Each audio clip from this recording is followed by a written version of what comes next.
Hi everyone, thanks again for joining us this morning. For anyone who's joined a little bit later than my introduction already, I'm Mike Horton from Qlic, and I'm the head of business development here at Qlic. Today I want to talk to you about cybersecurity, and we want to talk you through some of the top tips that we're using at the moment for some other charities and not-for-profits around the UK.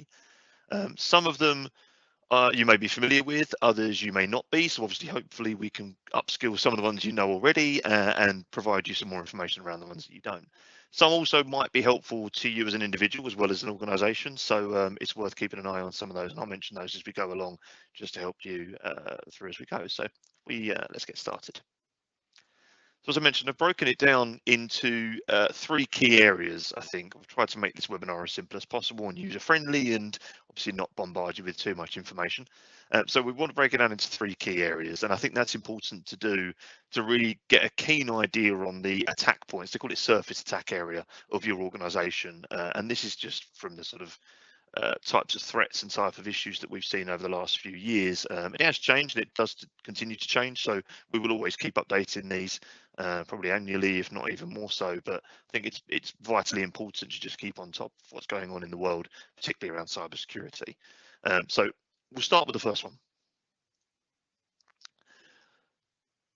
Probably the biggest risk to your organization is your users. The technology can assist in certain ways, but ultimately having well-trained staff that are familiar with particularly users in key areas like finance, management, but people who have access to really sensitive data both internally and externally around members or around patrons that work with your organization, it is vitally important to be upskilling these people. So I'm going to show you some of the technology we can talk to them about and put in place for those users. But ultimately, I would really recommend looking at even some basic cybersecurity training for those users. There's some really good organizations that offer some awareness courses you can do online. One that we partner with is called IT Governance. And by all means, if you want to pop some questions in the Q&A, then we can answer those for you as well. And I'll send over some links for some references to those, but they're really good. And they're all online learning for staff to just understand a bit more about malware, ransomware, phishing attacks, email scams, nothing too in depth, but just sort of some of the threats that they would really get to notice. So if we kick on with our first tip for protecting your user. Everyone will be familiar with this one already, so this is a really nice and easy one to start with. So strong passwords. You'll hopefully be using these already, but if you're not, please do. What we've got here, just above my head, this side, is a couple of good examples of online platforms that can give you some strong passwords, password generators that you can go to websites. So LastPass have one, and we'll come on to LastPass a bit more about what that does later on. And DinoPass as well. DinoPass is a really great site. They will offer strong passwords. You can set the guidelines and parameters that you want them to be. Now, there's been a shift, I suppose, in passwords over the years. It used to be general consensus was to reset your password fairly frequently. So most people here, I would imagine, would be used to resetting every 30 days, 90 days, 6 months, whatever that might be.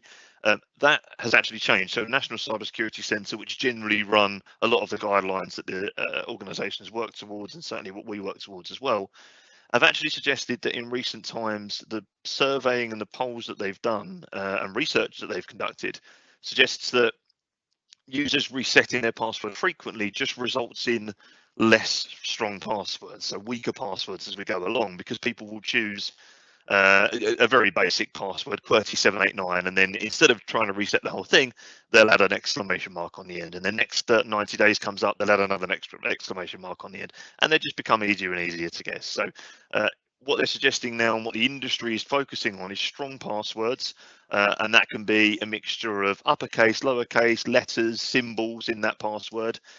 Ideally, sort of 10+ characters, I think, is normally a pretty good shout. But what we're doing internally when we're generating passwords with our support team, we go to DinoPass and we will generate a simple password and a strong password and push both of those together. That then becomes one of our user passwords.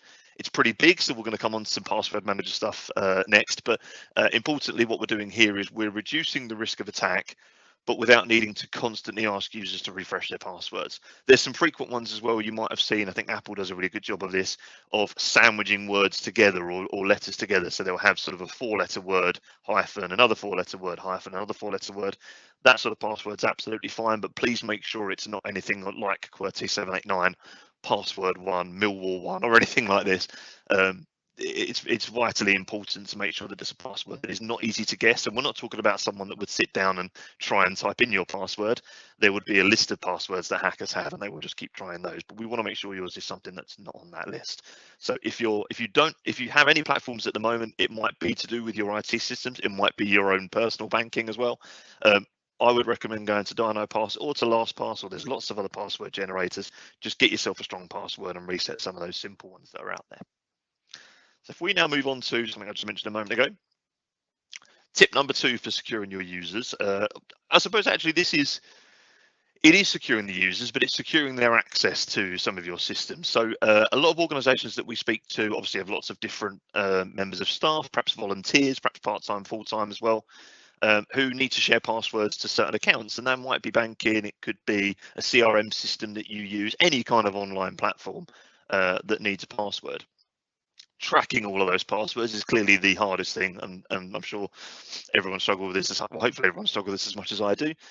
So when we're talking about password managers, again, you'll notice we've got LastPass at the top here, and Okta that way is another good example as well. These are both password management tools, so they're online based. We use LastPass personally, but I know Okta do a really good charity solution as well, which is well worth looking at. And a password manager is effectively a secure vault to keep all of your passwords in. And this was one that I mentioned from the start would be a really good one to have as an individual. So all of our team within Qlic have our own LastPass, personal LastPass accounts, which we store our own personal, or many of us do, store our own personal passwords in. And then we have a LastPass for Teams or LastPass for Business, which we store all of our organizational passwords in, and account details and bank account details, all that sort of stuff are within the LastPass as well. And the two can link as well, so I don't have to be logged into one or the other. I can link my personal to the organization's LastPass, and it means that I can view all of my passwords in one place, but the organization can only see the organizational bits, not my own personal stuff. So it makes it really nice and user-friendly.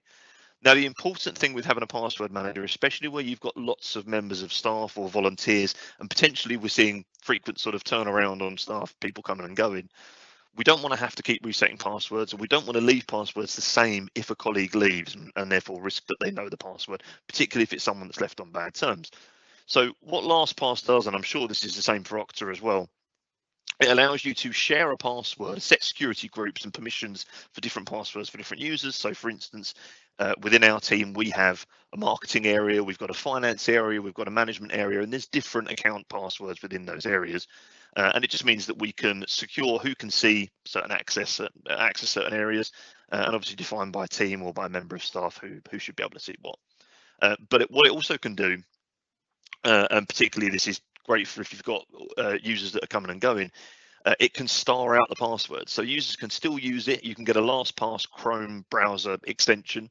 So if I go to, I don't know, eBay for argument's sake, and go to the login page, LastPass will automatically populate or allow me to populate a password into eBay without showing me what that password is. So this is vitally important if you've got frequent turnaround of staff, because it means we're going to be able to we're going to be able to allow staff to leave without needing to reset a password for the platform, whatever they're using. It's been an absolute game changer for us and for lots of organizations. It's very easy to manage. It's not something you need external help with. As I say, you might just have a look at the pricing and whether you need it for certain members of staff, or even if you just, there's some organizations we've spoken to recently that would store passwords in an Excel document on their desktop. That's stored by the chief exec or the office manager or someone like that. Even if you just take that person's current passwords and the access they've got, move them onto LastPass, it's going to be infinitely more secure than the setup that you've got at the moment. And it means that if anything does happen, God forbid, the items that we're talking about here with attacks or threats or hackers getting into your system, it's independently stored away from your own server or your own Office 365 or your own Excel spreadsheets. So massively important. If you do one thing out of this whole thing, please do go and start looking at password managers. They're really excellent software. The third item I'm going to look at for securing your user, protecting your user, is multi-factor authentication. Now, this is absolutely something that I'm sure all of you would have used. You may not have heard it called that before, but it certainly would have been something that you've used. This is something that banks have really picked up on over the last few years as well. And the idea here is when you're logging into your account, it could be your banking, it could be your Office 365 account, it might be your Google account or Dropbox, whatever it might be, or CRM system. You enter your username and your password, and then the system sends you either a text message or a notification via an app to log into your account, just to approve who you are. Apple do the same thing, I think, and I'm sure Android do as well. Now, the important thing we're doing here is we're covering off three things, I suppose, really. So if I take an Office 365 account, for example, the user needs to be active, so they need to have a username that's working. They need a strong password, and again, we talked about strong passwords, so we generate those, and I would recommend you generate those as standard for your account passwords.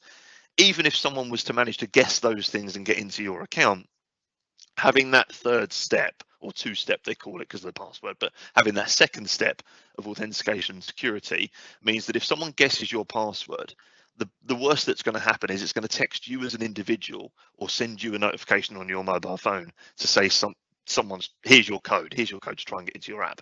Obviously at that point you would realize that it's not you trying to get into the app, and you would call your IT team, or you would go in and reset your password yourself and know that your account is secure. But ultimately it means the user, the hacker, third party individual hasn't managed to get into your account and actually access any of your information. So multi-factor, and again, I mentioned the password manager as an individual. For your organization, this is probably the most important thing that I'm going to talk about today. It really is absolutely key. Any cloud services you've got, or any services really that you can apply two-factor to, it is vitally important to get this on. Even the password managers like LastPass and Okta have two-factor authentication, because obviously if someone gets your master password for one of those systems, we don't want them being able to get into the rest of your information. So yeah, look at multi-factor. It's vitally important. If you're not sure how to set it up, I'll come back to this again later on, but my colleague Laura would have put some links to our free consultation within the chat here. So if you're not sure if your systems have it or how you would set it up, booking a free consultation with us. We'll talk specifically about your organization and how we can help with that as well. So that's my 3 tips for protecting users. So we've got strong passwords, password manager, multi-factor authentication.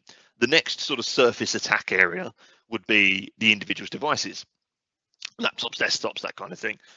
So I'm going to cover off again some sort of 3 key areas really when we're protecting the device, and I like to think of it as kind of the trinity of security, and I'll obviously come to the third one. I'll keep that one a secret for now.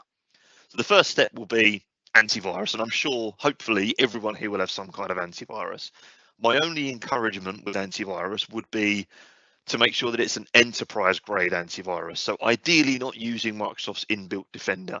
It's not that it's not good. I mean, it's fine. It's just not as good as it should be. And the paid for services offer much more protection, offer real-time security services, offer real-time scanning, and malware protection. And also a lot of them, if you've got an IT provider like someone like us, a lot of them offer cloud-based management, so we'll be able to see from our portal, from our argument's sake, we use Sophos. So Sophos Central Portal, we can log in and see if there's any threats to your device at that time. Now, something that you may not be familiar with, but I'm going to mention on this, is anti-ransomware. Now, ransomware has been around for a few years now, but was really key probably 4 or 5 years ago, certainly pre-COVID, when CryptoLocker hit everywhere. So there was huge problems with the NHS and Met Police and lots of government organisations, lots of hospitals unfortunately got hit by CryptoLocker, and it was encrypting all of their files. Now, lots of software nowadays, and again I mentioned Sophos, but that's a good example that we use. Sophos will offer anti-ransomware inbuilt with their antivirus software, and what that does is it monitors your system continuously for lots of files changing. And if it spots that lots of files are changing, which is generally the activity of a ransomware to do, it will encrypt all your files, and it will pop up and ask you to pay BitLocker or another cryptocurrency.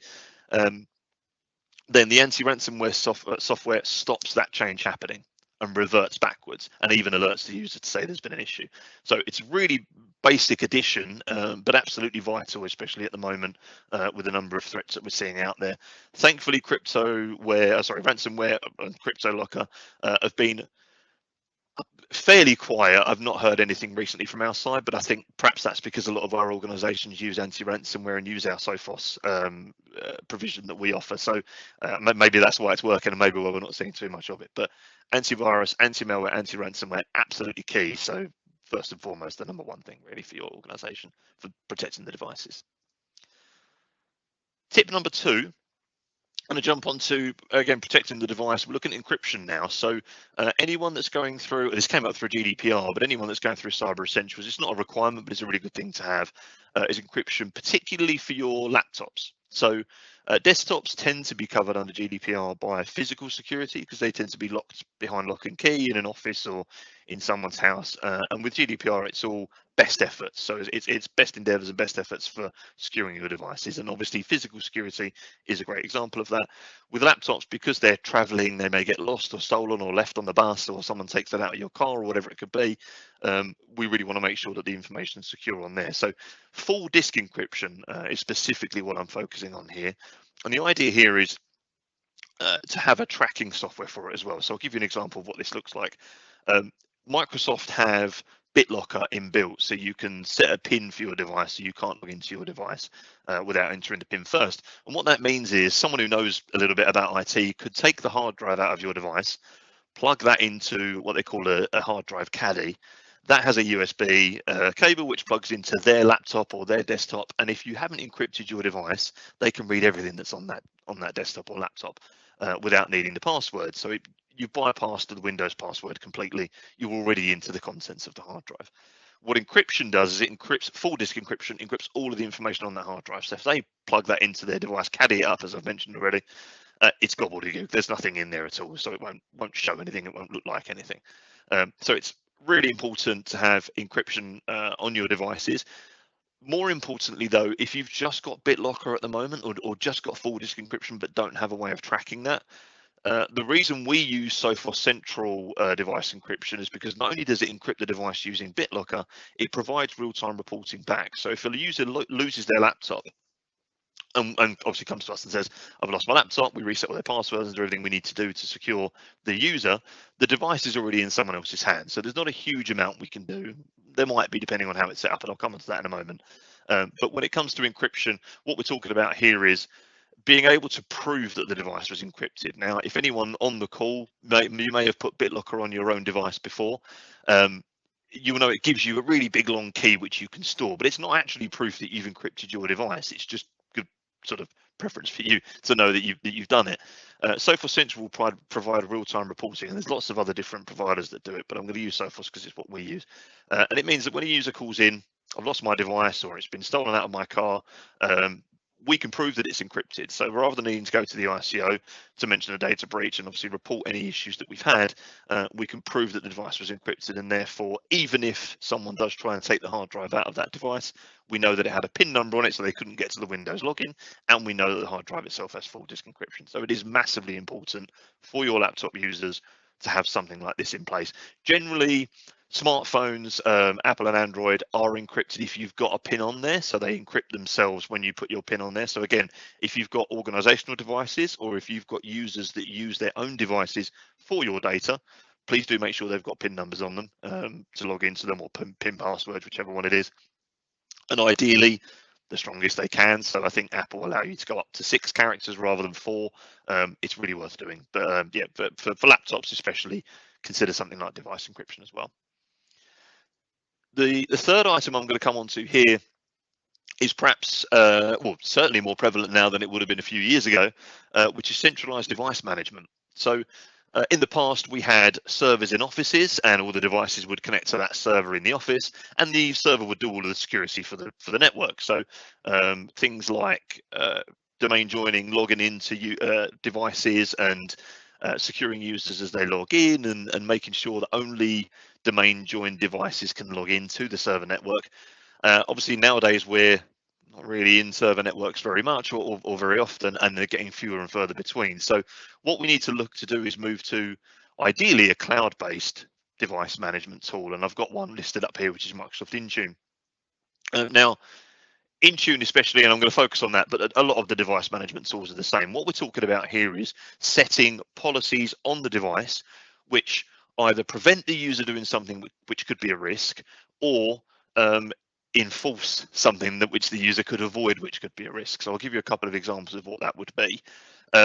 The prevention side of things would be if a user loses or removes their their device, or it gets stolen, then something like Intune allows us to remote wipe that device, and we can remote wipe the entire device back to factory default, or we can just remote wipe the organizational data off of it. So again, when we're talking to the ICO, we're going to go to them and go, we've had a device that's been lost. So it might be a laptop that's been lost, but it was encrypted, and we've sent a remote wipe destination through Intune. That's a big tick for the ICO. So it means we don't have a data breach. We've managed to secure all of the data. We've changed all the user passwords, and we know the device that's in someone else's hands is already going to be factory reset when it gets back to wherever they're trying to get it to. The other thing that Intune's going to do, and I think this is probably the one that's less common, is keep your devices up to date. Now, this is hugely important for anyone that's going through Cyber Essentials process or needs to go through Cyber Essentials. Keeping your device up to date within 14 days of any critical updates is one of the key requirements now within Cyber Essentials, and you have to prove that you've got a process for doing it, and that could be manual, i.e. you have to check every device every 14 days to make sure they've got it on there, or you can auto set policies through Intune, which will allow you to do that. So again, big tick for Cyber Essentials, big tick for any NHS toolkits that you're looking to do as well, having something like Intune in place, because it just means that you can prove we've got full control over those devices when we need them.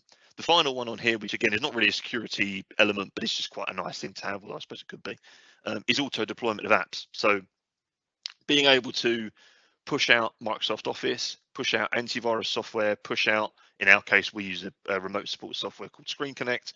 Being able to force those items out to the users is really important as well. And it just means it kind of keeps your whole IT real estate running up to date, secure, and on the latest versions of software without needing to contact each user and make changes to their devices. Just a great way of your IT team or you as individuals being able to see what's going on those devices, and again report that they are up to date. Intune does other things, like it allows you to see the specs on devices, so you can kind of use it as a mini asset register. It's not meant to be that, but it can be used as that as well. So it's quite a good way to keep an eye on all the devices you've got out there and their ages and specs and how they're running and all that sort of stuff as well. So those are the three elements for protecting devices. I'm going to jump onto the third one now, which is perhaps slightly less prevalent now, but still very important, which is protecting your network. Now, clearly, network can mean a lot now. We're all working remotely, or a lot of us are working remotely, or hybrid working in and out of the office. So what we want to focus on here is what are the key, some of the three key things that we still need to be looking at when we're protecting our network, because a lot of us do still have an office, do still have a space that users go to, or indeed need to think about how it works for home users as well. So the first one we're going to look at here is to protecting your network. It's going to be office firewalls. They haven't gone away. It's still vitally important. So they're probably slightly less common, particularly if you're an organization that doesn't have an office anymore. Clearly, this isn't going to be relevant for you. There are things like cloud service firewalls that you can have as well, which I'll come on to in a moment. What a very brief description. This is probably one of the more technical aspects of what we're talking about here, and probably one that you would need to outsource some help for rather than have something internally, unless you've got internal IT team.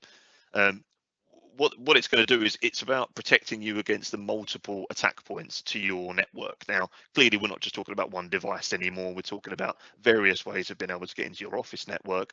So a firewall is going to allow full network traffic scanning, and it just monitors for suspicious activity within the network, and it's inbound and outbound, and that's vitally important. So we're talking about inbound is clearly anyone that's trying to get into your network. That might be someone that's manually trying to do it, or it might be someone that's just sending out bots that go out there and test out IP addresses, trying to get into your network. But outbound traffic is slightly unusual and is not something that any of the other tools that we've talked about do.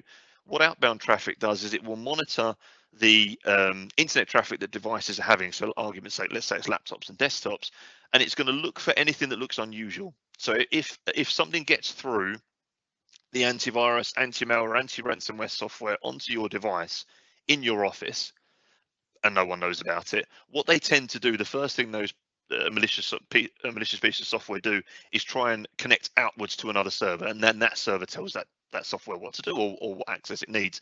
So the firewall is going to monitor outbound traffic to see, is anyone going anywhere that I think it shouldn't be, or doing anything that I think it shouldn't be. And then obviously it will flag an alert up to the individual or to us as your IT provider, whoever your IT provider might be. It will flag up an alert to say that there may be a problem, and it can even highlight the actual device, so we can then narrow that down, call the user, jump onto their device, run some of the software cleaning software that we've talked about already, and highlight if there are any problems. Sometimes that's genuine, in which case we need to just whitelist it on the firewall to say there's no problems with it. Just let the traffic through in future. But sometimes it's a really great way of seeing some of the more sophisticated tools and hacks which are out there that some of the scammers are using to get through. Now, jumping on to, that's obviously for the office network. If we jump onto the remote users now, VPN for remote users is, again, since COVID, it's been massively prevalent, and it's a great way for bridging the gap and keeping your remote users as secure as your office users. Some of you may be familiar with VPN. It's been around for many, many years and used for lots of different things. In this instance, what we're talking about here is it's a virtual private network. So we're setting up a tunnel from the user's home address or home broadband into your office. So they're effectively acting as part of your same network then. So any traffic that user has, so for any web browsing or any downloads, uploads, that kind of thing, they're going to go out from their broadband, out through their router, through the internet back to your office and be scanned by your firewall or by your network before it goes out to the internet, and then it comes back vice versa the same way. Now, importantly, what we're doing here is we're making sure that I mean, this is a really good example actually for content filtering. So if your organization uses web content filtering to protect against accessing certain types of web pages, when the user goes home, they're taking your device home. And if it's not a device-based web content filtering, then they're able to do whatever they want on that device then, and they're completely unprotected. Having a VPN in place means they're going to connect back into your network, be an extended part of your network, and therefore follow the same rules that happens within your network. Plus, obviously, we're getting the same firewall protection that we would in the office. So we're protecting against, I'm blocking it a little bit, protecting against hackers for remotely accessing those as well. And then therefore it means we don't have to worry about the protection of the user's home router, whatever the passwords might be. We're actually enabling security from the device itself as it goes out through the internet. So I mean, in fact, I'm saying about home workers, this works for anyone that's connecting in from internet cafes or abroad or anything like that as well. We're bridging that gap to hit between the office network and whatever the remote user's location is. Now, the final one, and then I promise I'm done, that we've got on the list here is cloud-to-cloud backup. I suppose this one's a little bit out of the scope. It's not quite a security measure, but it's more of a reactive tool for security issues that you would have.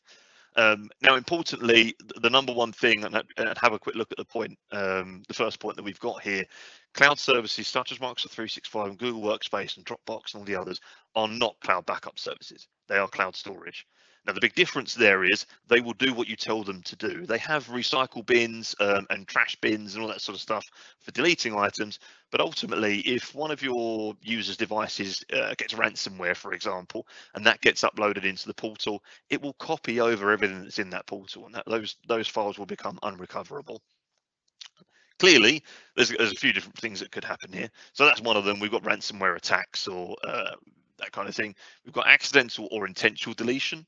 So as I mentioned, a lot of the services, particularly the two we mentioned there with Microsoft 365 and Google Workspace, they have recycle bins or trash can areas, but they're not unlimited. So if a file gets deleted, for example, to Microsoft 365, it stays there for either 30 days or 60 days. But if that's something that you don't use very often, let's say it's a funding application you do once a year, or something for a project that you may need again in 3 years' time, if something happens to that file or something gets deleted accidentally and it goes into the recycle bin and someone doesn't spot it within that 30 or 60 days, it's gone forever. Microsoft will delete it. That's the same for Google. They have the same sort of parameters around keeping data storage in there as well. So it is vitally important to have a third party backup against that. Clearly, one of the major things here we've got, and the last point on that, on the top three there, which is we're protecting against supplier vulnerabilities. So if something happens to Microsoft or Google, I mean, I'm sure we're all in trouble at that point, but just in case, we've got a copy of your data. So the one I've got above me here called Datto Backupify. Datto are a really great provider. They provide lots of different services.